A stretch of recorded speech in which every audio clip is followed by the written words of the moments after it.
Now, in the days when St. Louis was a French trading post, a group of women rose to dominate economic and social life through marriages with European traders.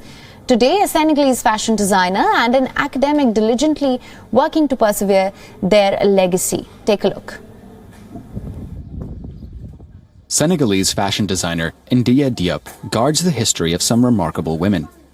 She is one of a few who still make the outfits worn by the Signares, powerful local women in Saint Louis and Goree, key French trading posts on the Atlantic coast in the 18th and 19th centuries.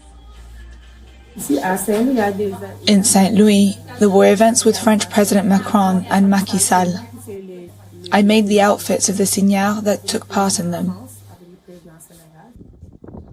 The Signares were black or mixed-race wives of European merchants and officers who traveled here, often to work in the slave trade.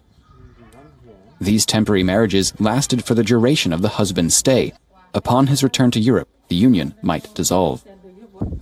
Far from being outcast as concubines, the Signares rose to dominate social life. The women also wore glamorous typical dresses, long silk ornaments, gold jewelry, and accessories. It's these pieces Ndia Diop recreates in her studio. This afternoon, she asked a few students to model the outfits. After putting on the costumes, the students head for a stroll in the city center in celebration of the women who once walked the same streets. The Signare outfits remind us of our ancestors. They allow us to know our history, our roots, and to better immerse ourselves in our culture. We are really proud to wear these clothes. The Signares would famously walk through the city late afternoon in their eye-catching outfits. Their habit became a tradition in today's festivals and celebrations.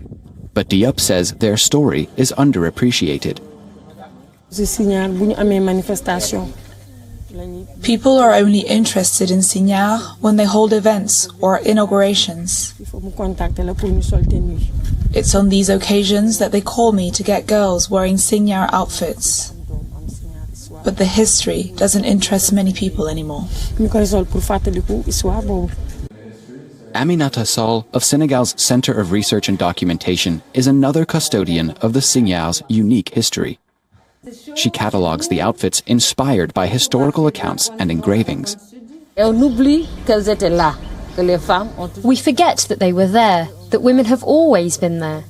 Women played a big role, so we really need to give them their rightful place and make sure they don't just serve as a backdrop.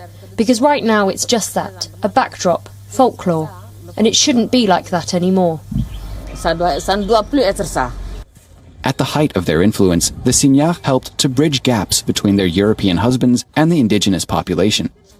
Their power waned with colonization and the abolition of slavery in the 19th century. Today, these fabrics are closely guarded. Asking to borrow one of Sall's outfits can be tricky. She only grants requests to those she thinks will treat them with due respect. WION is now available in your country. Download the app now. Get all the news on the move.